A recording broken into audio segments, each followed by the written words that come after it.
I've been selling for like almost 15 years. I sold my first product when I was 16 years old. That's a long time ago. Now, at that time I did not have like a path to follow, to be honest. Okay, so today I'm creating that path where anybody can learn how to sell. This is the ultimate guide on how to sell anything. Okay, these are not tricks, these are not hacks. Okay, I'm going to teach you everything in its raw format so you can be the best salesperson that you know of. Okay, it does not matter what you sell. Okay, you could be a car salesperson, you could be selling insurance, you could be selling something online, offline. Okay, this is going to make you a better salesperson and a marketer. Okay, like I said, this is not any tricks. Okay, I'm not going to teach you any hacks. Okay, I'm going to show you the principles that you can use and apply to pretty much any product, any sales, anywhere. Does not matter where you live. So here's what we're going to learn. So number one, we're going to go ahead and learn about understanding your buyers, because most of you guys don't even know what your buyer actually wants. Okay, we're gonna figure that out using change and motivation. Next up, I'm going to show you exactly how to make sure your pitch is the best pitch ever. Okay, these are questions people are asking behind their head when they listen to you, and if you don't answer them before they should not have to ask you these questions. I'm going to show you all these things. Okay, and then we're going to go ahead and talk about how do you actually boost the mood of your potential buyer. Okay, then we'll be talking about how to ask the right question. Okay, because a lot of you guys are not asking the right question. Okay, asking the right question and listening is the key to selling. Okay, then we're going to be talking about learning about your buyer's actual needs, because hey, you think your buyer wants something but you don't know their actual desire inside their head. I'm going to show you how to figure that out. Okay, and then we're going to be talking about valuation. So how do you actually create value for your product and service? Even if you sell commodity, I'm going to show you exactly how to do that here. Okay, next up, I'm going to show you how to handle objections. Okay, like a pro. This is not any tricks or hacks. Okay, oh, how much is your price? Oh, that's too much. None. Okay, I'm going to show you exactly a step-by-step plan on how to actually handle every objection without having to remember or memorize any nonsense. Okay, this is the process to do so. Then I'll be talking about proven psychology stuff that's going to get you more sales. So let's start. Okay, so let's start. So start off by learning about why do people buy what they buy. So let's pretend that a guy walks into a grocery store, right? And then he buys a product, right? And why do you think that guy picked up a certain kind of product? Okay, a marketer or a salesperson would say, hey, maybe the price was right, maybe the labeling was done correctly. Yeah, those are all right answer, but what is the core? What is going on in his mind except those things? Okay, so it's actually two things. Okay, that person has a change that he wants and a motivation. So just like that, okay, whenever someone wants to buy something from you, okay, they always desire a change and they also have a motivation to have that change. So let me explain. So let's say you run a Facebook, lead magnet ad, right? And why would someone want to download your freebie ebook? Because they want a change and they also have a motivation. Those are two things that they want in order for them to get up and actually click on that button. So I'm going to show you exactly what you need to do in order to figure out what is the change that your customer wants and a motivation. Okay, so whenever you go to a dealership, hey, they need a change, right? And there has to be a motivation, and let's talk about those right now. So a change. So there's only three kinds of change that people actually want. So number one is expectation. Okay, expectation. So this is the future me. So let's say I go to a Walmart, I go to a grocery store, and I pick up, actually a healthy snack instead of chips. Why do I do that? Okay, so maybe I want to get thinner. Maybe I want to lose weight. That is my future, right? Or maybe I want to experience that taste right now. That's my present. Or maybe I did not like the product that I bought last week, so I'm trying something new. That's called a past outcome. So people want to make a change because of one of these three reasons. Expectation, because they are thinking, hey, I'm going to be like this in the future. Or they want to experience something right now, okay? Or they're making that change because, hey, I tried that. It worked or it did not work. If it worked, I'll use it again. If it did not work, I want to change it. So that's what's, driving those change forces whenever people want to buy something. Expectation, experience, and past outcome. Now, let's talk about motivation, okay? So people want change, but they also have to have some sort of motivation because, hey, let's say, expectation, I want to lose weight. That's the change I want, but what is my motivation? Do I want to, date more girls? Do I want to, fix any, health issues? Or do I want to be, part of a group, right? So that is the motivation that I will have, your customers will have whenever they want to buy a product or service from you. And these are intrapsychic, instrumental, and intrapersonal. So let's try guessing what these are, okay? Intrapsychic is pretty much, think about it, psychic is personal feelings, right? That comes from your soul, okay? Instrumental, it sounds like what? Sounds like gold digger. It's like something pretty much people want that's tangible. Cars, salary, money, okay? Intrapersonal is you want to be able to, it's something, okay? You want to be belonging to a certain group or certain, certain religion, certain cult, okay? Or certain status. Let me show you. So intrapsychic is pretty much whenever people have these needs that comes from deep inside them, okay? For example, self-esteem. For example, maybe this guy is not feeling good about himself because he was not able to get X, Y, and Z, or this girl was not able to get this. So it's not, they want to go ahead and they have the motivation because they want to change who they are, right? Or maybe they have some curiosity, anatomy, okay? Or maybe they're dealing with something inside, okay? Maybe they have some family issues. Those are some personal stuff, okay? And they want to fix it. They want that to be better, okay? And that could be done in the future, present, or maybe they tried something and did not work out. So these are motivation, okay? Intrapsychic. And the second one is instrumental motivation. These are pretty much goal-oriented and they're actually practical. For example, why does someone want to buy my stock trading book? Because they want to be able to make money. Or maybe they want to learn a skill that's going to get them a job or bonus or promotion, right? Does that make sense? So pretty much it's that.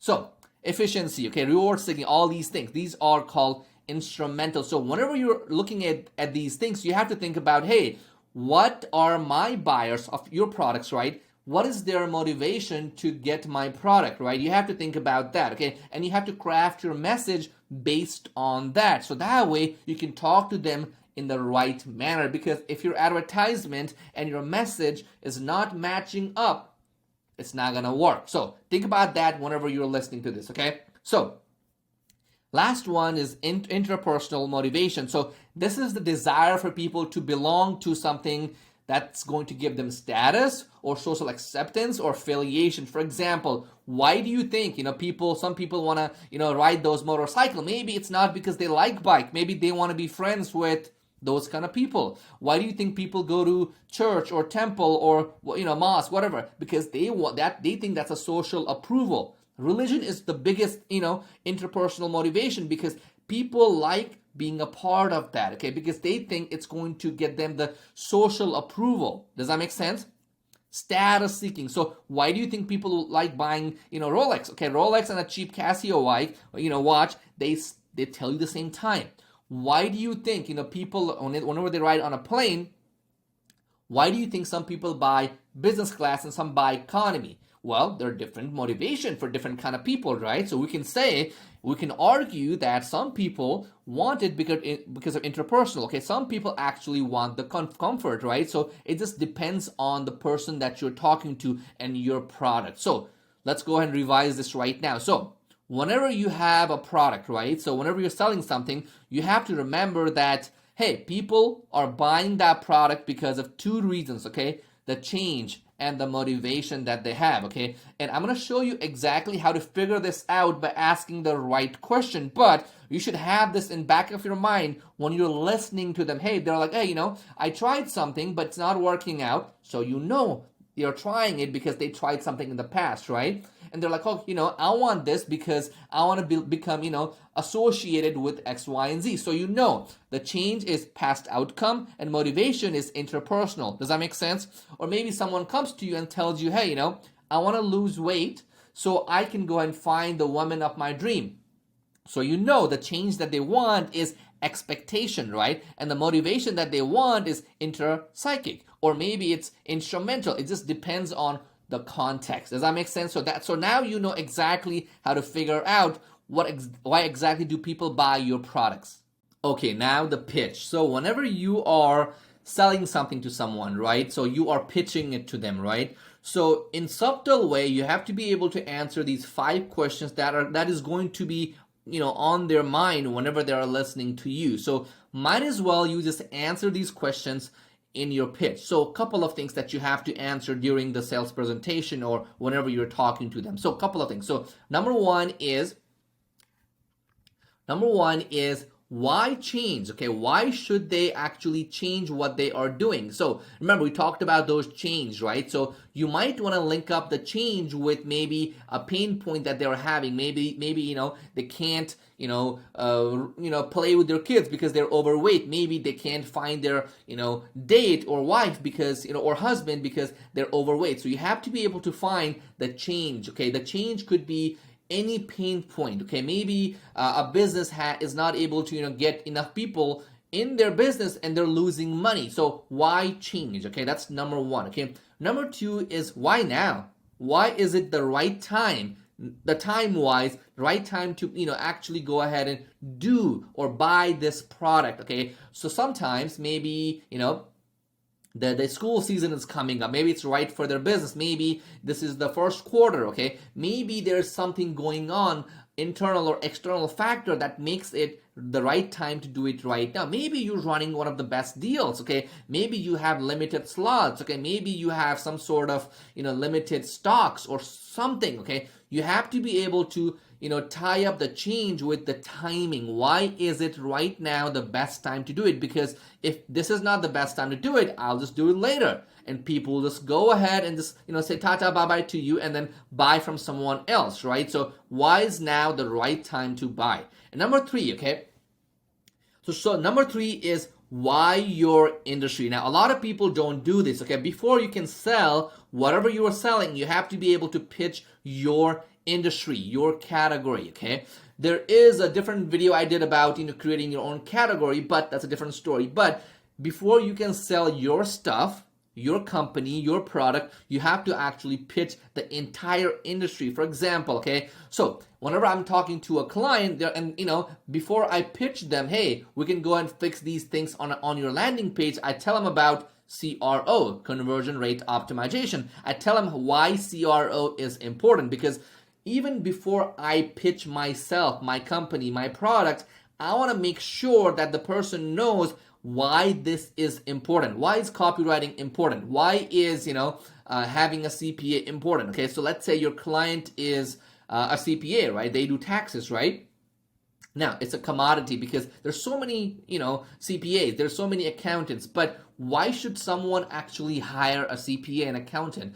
So you have to be able to pitch the entire industry before you can say, hey, me. Okay, don't say me first. First say, hey, you should have an accountant, so that's going to, help you save time, and it's also going to make sure that you are not missing out on X, Y, and Z. See what I did there, right? So instead of pitching myself, I pitched my industry. Now, after that, I do want to go ahead and pitch myself. What is so unique about me? What's so unique about my product? Remember, category specific. So why should you buy specifically from me? You should buy from me because I have thousands of clients, who love this. Or maybe my product is so unique that it does X, Y, and Z. Does that make sense? Now, number 5, why should they spend the money? So, okay, you got them in their mind, think, okay, I need the change. They have a limited time. This is a discount going on, okay? I need to get a CPA. Okay, this CPA has, over 1,000 clients. He or she knows how to deal with restaurant owners like me. But why should they spend the money? You have to give people a reason to spend their hard-earned money, okay? Maybe it's cost savings. Hey, you should work with us because I'm going to save you lots of money in the next 5 years. Remember, motivation and change, see how it comes along? So this is why the first part is so important. Everything fits in like a puzzle, okay? So why spend the money? you could scare them into saying, hey, if you don't spend the money right now, guess what? Okay, it's going to take you longer to do X, Y, and Z. Or if you want to delay it, you'll be losing X amount of money each month until we start. So you show them exactly why they need to spend the money right now. So this is the pitch, and you can involve these things. You can talk about these things on your pitch or whenever you're just having a conversation. So make sure you include this. Okay, so pitch. Now let's move on next up to boosting the mood, because you have to make sure that your prospect is on the right mood before they actually buy something from you. Now, how do you boost people's mood? Now, before that, let me ask you a couple of questions. So why do you think, okay, it's been proven by, a lot of research, right? So let's say someone gets arrested, okay, and they are presented themselves, they are at the courtroom, right? Did you know that, if the judge sees you in the morning after his coffee, he's much likelier to listen to you and, give you a lenient, whatever punishment? Then if the guy is hungry and just, hey, it's half an hour till lunch, this guy is so hungry that, he's going to make a wrong decision because he's, distracted. So that's why whenever you are talking to a prospect, make sure you're boosting their mood. Okay, now, how do you actually boost people's mood? So a couple of things that you can do, okay? So I prefer that whenever I do my sales call, I do it in the morning. I like it because most people have had their coffee, they're talking nice, they're happy, they're super happy, right? They've had a night of sleep, okay? And they are chill. Now, if you can't do that, there are other things that you can do. For example, let's say, someone walks into your store, right? Maybe offer them a sip of coffee. So whenever I go somewhere, right, they're, oh, do you want some coffee? Or sometimes, what they do, they'll actually go ahead and just bring you the coffee without you having to ask. In your mind, you're thinking, oh, wow, such a nice people. In their mind, hey, let me just get them some caffeine. I love espresso. So, let me give them some caffeine, food or soda or candy, whatever, okay? Now, there was a study done where, waitresses, okay, if you could share this with, someone, maybe they're a waitress, they're a server, right?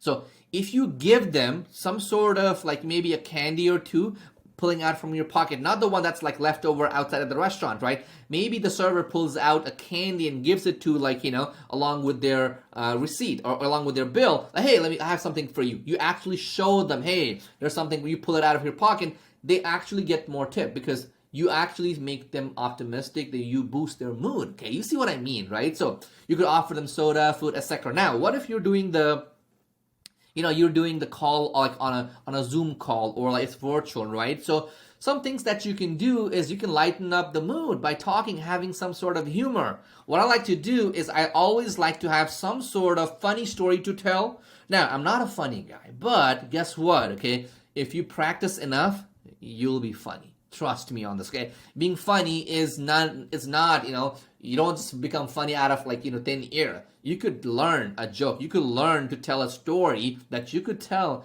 every single time and it'll be funny. For example, I'll give you a story. So, as of now, this might change, but I might have to change my funny story down the future. But, so I don't have a wife right now, but so like I said, this might change when you're watching it down in a couple of years. But I tell whenever I get on call and I need to lighten up their mood, okay, I can do that. So when I tell them, hey, sorry about that, sorry about being late for 2 minutes, even though I was not late, okay, sorry for being late for 2 minutes. Sometimes I'm late intentionally, but for like 2 minutes, okay? And I tell them, hey, sorry for being late. My wife is making me mow because there's a guy coming here to do the lawn, the mow mowing the lawn every single week, but he wants me out there in this, Texas heat.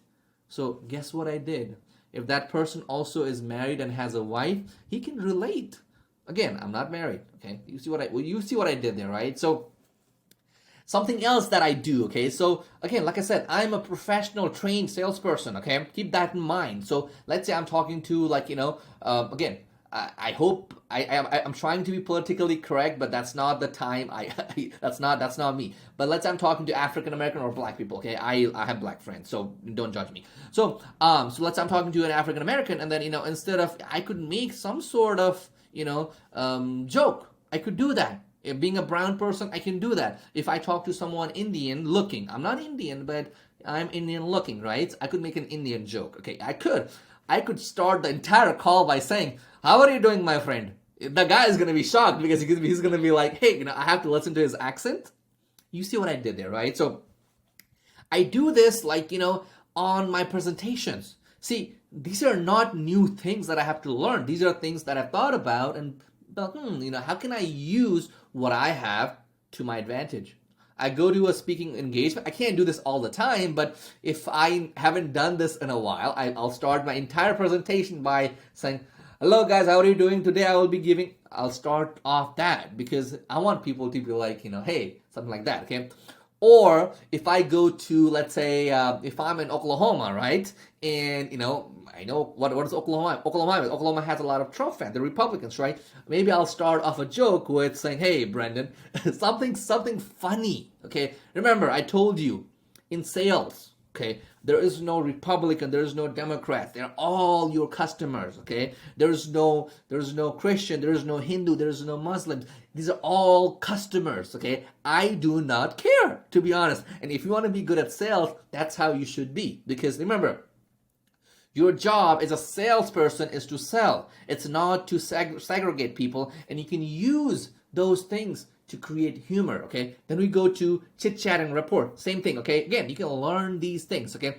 What you can also do is, on the call or whenever you meet someone, you could give them some sort of freebie incentives, okay? Or what you can also do is share some sort of testimonial to get them in the right mood. Hey, before we start the call, I wanted to share this video with you that you can watch, okay? Or this thing that you can look at, the statement, something to share with people to feel like, hey, that could be me. That could be me making that much money, or that could be me doing this. Do you see what I did? So whenever you are having this conversation with someone, make sure you boost people's mood. How do you boost, people's mood? Let's say, it's an entire, maybe they're buying it on a sales base. You could do that by having some sort of freebies. You could do that by having those, pop-ups saying, hey, someone bought it from Texas, someone bought it. You've seen those things, right? And if you haven't, I'll show you later, but on a different video. But you could add those things to boost their mood. So that's it. That's how you should be. You should always be boosting the mood. Now, next up, asking powerful questions. So again, most of you guys are not asking the right question. So think about it for a second, okay? You go to a doctor's office, right? And doctor sees you and he's like, okay, let me just write you a prescription, okay?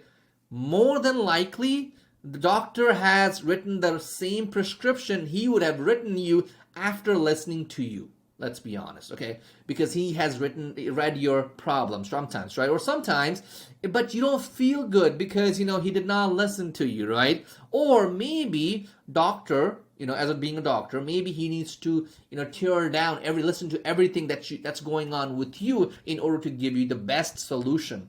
Just like that, okay? You have to be able to ask the right question, okay? These powerful questions are going to go ahead and, make you, you just have to listen, because whenever they're answering these questions, they'll reveal a lot of amazing things that you did not know. And these questions, these answers are going to help you sell better. So always, as a salesperson, I tell people, okay, there's a reason why you have 2 ears. It's not because of some other reason. It's because you should be listening more, okay? Listen. Initially on a sales call, I listen and I ask questions. So here's what I do. So instead of, asking people specific question, a lot of salespeople will tell you, hey, ask specific question. Yeah, you could, okay? But initially, you should ask people a broad question. Hey, tell me about your revenue.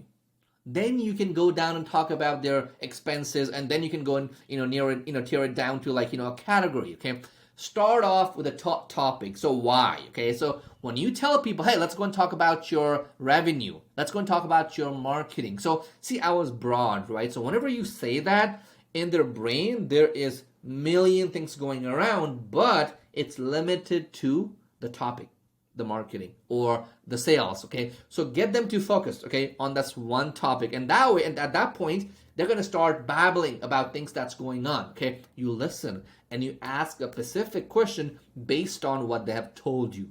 So Focus on the topic question, the broad question, and then go from broad to specific. So let me give you some examples. So initial broad question. So for example, you have to be you want to understand what's going on with your current situation. So you could be like, hey, how has your practice been performing for the last 5 years? Hey, can you tell me more about the challenges that you're having, that your clinic is facing right now? That's an open-ended question, right? So when you ask people, hey, tell me all the problems that you're having, you're going to be thinking about the problems about boom, boom, boom, boom, boom. You'll need to tell them. Does that make sense? What you can also do is say, hey, what are your main goals for the next quarter? Those are broad questions. Okay, does that make sense? Okay, and then what you can do is also ask in a specific issue. Why do you think patient retention has been a challenge recently? What factor do you believe is contributing to X, Y, and Z? The reason you want to ask this question is because of this, okay? You want your prospect and buyers, hear me out. You want your buyers and prospect to feel like they're telling you they are part of the conversation. Like I said, you know the issue, you know how to solve it, but you want to make them feel part of that agreement, that discussion. So they feel like, hey, they came up with the idea and you should implement it. You see what I did there, right? Because you planted an idea in their brain, okay? And when people feel like they came up with the idea, they value it more, okay? So you ask them, okay, for example, what factors do you believe? In the little answer, then you go to pain points. What has it caused? You're not getting a lot of clients, how has it impacted you? They're gonna say, hey, I'm having a hard time paying my rent. Hopefully not, okay? Hopefully they have to pay you. Then you go from there, right? And then, so from there, you need to be able to ask their motives. Remember their motivations? You have to be able to ask them as well. So for example, you might be asking for things like, what exactly are you looking for? Are you looking to repair or replace? Because some customers, they don't want to replace. They want to repair what they have. Some customers, they want to replace. So you have to know what your buyer actually wants. And you can do these by asking the right question, okay? Now, you should also ask them, hey, how important is it for you to actually, get this started right now? How quick are you looking to get this started? You should ask those questions because you're going to use all these things, okay? If they say, I need to start ASAP, remember the pitch. Remember we talked about it earlier? Why now? The time. See how it all comes together, okay? It does. It will. This is the beautiful part, okay? Now, so you should be asking these questions. So you can screenshot it right now, okay? Go ahead, go for it. You can post it on Instagram and tag me if you want to. But these are the questions that you need to be asking, okay? So next up, let's focus on how do you figure out buyers' actual needs, okay? There are two ways to do it, okay? Number one is you have to actually listen to them. I have been saying it for the longest. As a salesperson, the best thing that you can do is listen to your prospects. You have to be willing to listen to what their issues are. You have to be just listen, okay? And then second thing is look at the situation from their perspective. Now, this might be hard, but as you get more practice, you will know it. So imagine being in shoes of your client, okay? Hey, customers are now walking in. My rent is $5,000. I have to pay a payroll, okay? People are calling, but they're not converting. So you have to be able to talk from their perspective as well. Let me give you some example, okay? And when you do that, you'll actually find out the real need because a lot of times, they might not tell you. So, for example, if you're selling a software solution, right? If you're selling a software solution, customer says, during the initial conversation, client mentions that their main issue is keeping track of project deadlines and managing a team communication. They are less concerned about price and more about efficiency, right? So they told you that their needs was, okay? What you can do is you don't need to focus about, you don't need to worry about the pricing of your product. If someone tells you that, hey, I'm not worried about I'm not worried about the pricing. I want to get this done. So you don't have to worry about, hey, our product costs this much. A lot of you guys are focusing on the wrong thing. Okay? They're focusing on the wrong thing. So let me give you this example. So there were two sisters, okay? And there was a piece of orange, okay? Both of the sisters, wanted the orange. what do you think their mother did? The mother split it in half and gave it to, both half to each of them. Now, was that the right thing to do? Well, maybe. But if she asked them what their real need was, she would know. For example, Sister A wanted to make juice, okay? Sister 2 wanted the peels, so she could use it on her skincare. See, they had different needs. They could have had what they wanted and more of it. They didn't get it because the mother did not ask the real reason. So, make sure you ask the real reason why someone needs your product and service, okay? And don't worry too much about things that they are not talking about. So, I showed you that, okay? Example number 2. So, selling a fitness equipment, right? So, after asking a few questions, you discover that the customer has limited space at home and is primarily interested in treadmill for walking and light jogging, okay? Instead of showing them the most expensive stuff, advanced stuff, you show them something foldable, okay? Something compact. You see what I did there, right? So, customer needs, your sales approach needs to match, okay? So you guys are doing this, okay? So a customer tells you he's looking for something affordable. Don't waste time with selling something super expensive. Show him something affordable that he or she can use. You might have tiers. I want you guys to have multiple tiers of pricing. That's a different story, okay? In the comments, let me know if you want me to do a video on pricing strategies. But this is how you do it, okay? Maybe, okay, example number 3 is selling a marketing service, okay? So you're having a discussion with your client and you find out that the customer is struggling with low traffic and poor conversion rate, okay?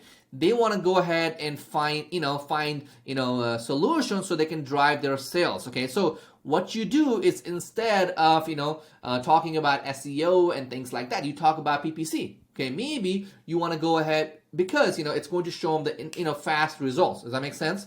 Now, here is the real estate one, okay? You can pause it and I want you to read it, okay, yourself. Do it, okay? Let's move on. So next up, what do we need to do? So next up is valuation, okay? So valuation. So why do people buy what they buy? They buy it because it's a good deal. What's a good deal for a customer? Usually a good deal for a customer is they get the more bang for their buck, meaning the amount that they're paying, okay, should be, should look inferior to what they're receiving in value. So maybe they're paying me 10K so they can, optimize their site and make 100K. You see how it looks? It's all relative to whatever the value that you're providing, okay?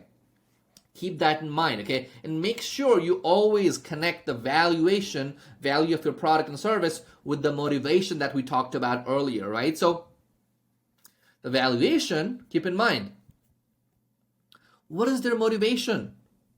Maybe they want to go ahead and get into this club because they want that status. For example, I'll give you an example. Forbes, okay, I should not be naming companies. They might send me cease to cease letter, but these companies. I did not say anything about Forbes. Imagine a famous magazine company that will feature you, right? And it's pay per play, meaning you pay money and you get to be on the magazine, right? So in that case, the motivation is this, affiliation, okay? Status, okay? So you see how you can pretty much put that in to create a value. You see what that does, right? Third thing, okay? Don't talk about features, talk about benefits, okay, that your product provides that matches up with their needs and how it creates value. So for example, this amazing tax software is going to save you money on tax and it's going to help you prepare for tax audits. You see, I did not even talk about the feature. I just talked about this thing does X, Y, and Z and how it benefits you. Keep in mind, okay, people don't care about you. They care about what they can get for themselves. People are selfish. I'm selfish. You're selfish. You're watching this video because guess what? You want to learn this, right? You want to be able to grasp this information and you can apply it somewhere. You're not watching this to give me views. I'm not creating these things because, I want views. I'm creating these things because maybe I want to collect lead magnet, right? Maybe I will. I'm going to give you guys a lead magnet. I will. That is what I'm going to do, okay? But make sure you understand that everybody is selfish, okay? Keep that in mind. So you have to show people how your product creates value for their needs, okay? What you can also do is this, okay? You can also compare your product with competitors before they bring it up, okay? So the valuation, triangle, we'll talk about that later. The valuation, you also want to go and bring up the elephant in the room, because if you know for a fact, they are shopping around, you could talk about your competitor, okay? You could say, hey, my competitor, blah, blah, blah, has this, but we have this. This is going to be more beneficial for you, in your case, for your change and for your motivation. Say it out, okay, before they bring it up, okay? And last but not least, to create value, you might want to add some bonuses, incentives. I do this all the time, okay? If someone signs up for our, advising, I give them access to our product for 6 months, okay? One of our products, okay? After 6 months, they can cancel, okay? They don't have to pay. But 6 months of that product is valuable to them because I gave them to them as a fast-acting bonus or incentive for actually taking an action. Because think about it for a second, okay? People buy, again, this thing right here. People buy because something is of a good deal. Good deal means more bang for their buck. Just know that, okay? Now the next up is objections, okay? You're going to get objections all the time. So now let's go ahead and talk about objections and how to handle these objections right now. Okay, so now let's go and talk about objections. So number one, just know this, okay? Argument is pointless, okay? So let's say your customer says something and you want to go ahead and prove him wrong or her wrong, and you just argue. Nonsense, okay? As a salesperson, okay, when someone says something, just calm down, okay? Just know this back of your head. Arguing does not get you anywhere, okay? It only tarnishes your reputation. And as a salesperson, your reputation is a big thing, because think about it for a second, okay? If you argue, they'll go tell other people, okay? Keep in mind, people these days, they will voice their concern, okay? So make sure you don't argue, okay? You might as well say, hey, thank you for your time. That's better than arguing, okay? Now, but I'm going to show you exactly how to face objection. So it's going to happen to you. It's going to happen to you. It doesn't matter what you sell, okay? You're selling a car, you sell a software, you sell vitamins. It's going to happen. You're selling a pen. It's going to happen to you no matter what, okay? So number two, your core objections, okay? Let's say you sell solar panels, right? You know exactly the list of objections that you're going to get. You know this, right? If you don't, ask a senior sales, advisor. You're working as a car salesman, okay? You know exactly the objection you're gonna have. They're gonna say, hey, the monthly payment is too high. Hey, my credit score is X, Y, and Z. Hey, so there is a limited number of core objections that your customer will have. Why should I trust you? Your price is too high, okay? Oh, I'm happy with my competitor, okay? There is a list of core objections that your industry has, okay? You have to figure those things out, okay? Figure those out and have a response for them. For example, your customer says, hey, I'm happy with, my, current provider. Okay, here's what most salespeople will do. I'm happy. And they're like, oh, ours is better. Wait, no, you're not going to say that. You need to be able to disturb their pattern. They're expecting you to say, hey, I'm better. Instead, you have this, core objection that you already written down. You say, not a problem, hey, but, I would love to, I'm glad that everything is working out for you. I'm super happy for you. But, we would love to give you a fresh new coat. Here's my brochure. And guess what? Okay, if something changes. So that's going to be, they're going to be like, hey, wait. Tell me more about specifically this. Remember, selling is human, okay? When you tell your prospect, hey, I'm trying to shove something down your throat, they're going to resist, right? But if you become that advisor, that helper, they will want to talk to you. So number one, make sure you script all the core objections for your industry. Okay, that's step number one. And step number two is you learn how to disturb, a customer's pattern. When they say something, they're expecting, a canned response, which is also canned, but make it different, make it better. Okay, so like I said, when they're saying they're happy, say, hey, that's amazing. I'm happy that you're good with your current provider. But you see what I did there? I did not argue with them, right? So what do most people do? They go here. They argue. As a salesperson, your job is never to argue. Like I said, arguing has not gotten you anything. Okay, so that's number 2. Number 3, this is so important. It's called red herring objections. You might have heard of this. So let's say you're giving a presentation, right? And in the middle of the presentation, Bob goes, so, I heard the pricing. I heard your pricing is like, X, Y, and Z. So you have not even gotten to pricing. And this guy is asking you about pricing. What do normal salespeople do? This guy, John, was on his way doing his demo, following through the sales process, but he gets interrupted. Now he's talking about pricing before he even showed him the product. So it's called the red herring objections because these objections don't really mean anything. They're there to distract you. So how do you deal with them? So I gave you an example, right? Let's say I'm talking to someone and then let's say I'm going through my demo, right? And then the person says, does the tire do this? So you're going to get to that point, right? But at that given moment, you don't want to switch because you want to go through and fully flow through your demo, fully through your sales process, because as a company, your company knows the sales process that you should be going through. As a service provider, you know the kind of things that you need to be saying in order to get that sale, right? So if someone is interrupting you out of nonsense, like distracting you, don't jump there. Don't go there, okay? It's called a red herring, meaning it's a false objection. It's not even an objection, okay? I'm telling you, I think your pricing. That's not even the real objection, okay? They're just randomly talking. Keep in mind, these are customers, okay? That's their job, to annoy you. Okay, so how do you deal with it? You deal with it with PACE method, okay? PAIS. So here's what you do. So let's say Bob tells me that, hey, I heard your pricing is X, Y, and Z. And you pause. Okay, yeah, we could talk about that. You ignore. And then, you move on.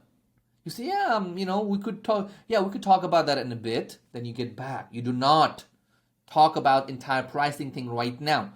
You pause. You say, hey, yeah, we can talk about that in a bit. I'll get to that in just a bit for you. Let's get back. Go. Now, ignore it if it's small stuff. Most people are not going to ask that question. That's not a real objection, right? If someone says, oh, does this car have this X, Y, and Z feature, right? Does this car have, Bluetooth X, Y, and Z? Now, that's everybody knows. That's like the guy just wandering around with questions. So pause. Yeah, we'll talk about that. Yeah, and then in a bit, and you ignore it or you save it if it's that important, right? So, but you want to be able to get through the entire presentation. The reason for red herring objection is that do not get distracted with these objections because they're not even real one. Okay, now. So during the sales process, okay, always, okay. So you're gonna get this. So once someone says, "Hey, I have the salesperson," okay, she. I don't like placing gender whenever I'm talking to people because I've had people come to me and say, "Oh, women are blah blah blah, men blah blah blah." Trust me, guys, I'll take money from everyone, okay? And I employ both men and women. But anyways, I have the sales lady. She told me on the phone, I spoke to this client, and then he's so excited he's gonna get back to me next week. He's not gonna get back to you. Let me be honest with you. Let me be brutally honest with you, okay? If people if they tell you, okay, if they don't commit, the ultimate commitment is what? Paying money. But unless they do some sort of micro commitment with a due date, they are not, they're not going to get back to you. So once you speak to your prospect, agree on the next step, okay? So for example, let's say I'm talking to this logistic customer, right? And then he says, hey, let's do that. And I tell them, hey, okay, I'm going to go ahead and come by your factory on Monday at 9 a.m. Is that okay? And that's going to allow me to understand more about your business. You agree on a micro commitment, okay? Because it's going to help them somehow, and you place it with a due date, okay? Or you say, hey, you're gonna get back to me with all the tax forms by Monday, yes? and you confirm again, okay? Before you end the call, before you end the conversation, you say, you're going to be sending me this, right? Yes? And I'll be sending you a reminder. They say yes.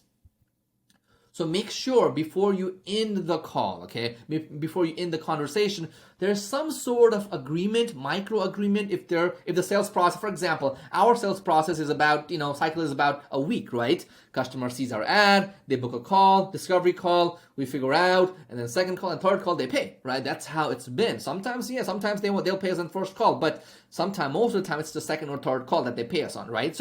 But at the end of the first discovery call, we tell them, hey, go ahead and give us access to X, Y, and Z so we can look at what we need to fix or replace, right? And at the end of the thing, we tell them, hey, you're gonna do that, right? So that's make sure on every sales call, you agree on the next step. So buying objections, right? So here's the thing. So the ultimate commitment is when people pay you. When people pay you, take the money. Don't. A lot of people do this. A lot of salespeople do this, okay? A lot of companies do this, okay? They're about to get paid. They're like, ruining the sale by asking more questions. Just take the money at that time, okay? Once you take the money, you can ask more questions. But before you take the money, they've said, oh, let me get my credit card. Don't be, distracting them. They have already made up their mind. Do not change their mind. And paying you is the ultimate commitment, okay? When people pay you, they're in. Now, so at the end, let's say they're about to write you a check, or let's say they're about to pay or something, right? And then there's always some objection that comes up, okay? Here's how it usually comes up. Oh, hey, wait, before I pay, I need to talk to X, Y, and Z. I need to talk to my partner, okay? They'll say that. Now, here's how you should deal with it, okay? In 5-step, okay? Relate, clarify the objection, minimize, ask again, fallback position. So here's what you should be doing, okay? So number 1 is relate. Yeah, so when a prospect says, hey, I need to talk to my partner, so yeah, definitely you want your partner to be, part of this conversation. Okay? Besides that, is there anything else bothering you? See, here's the best part, because clarify.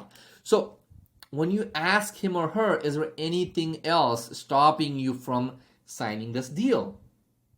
This is a time when they will tell you about things that you were not even expecting, okay? So you can resolve those, okay? Does that make sense, okay? And once you find out the problem, remember, it could be more, it could be the same thing. They say, no, that's it, okay? Then you say, okay.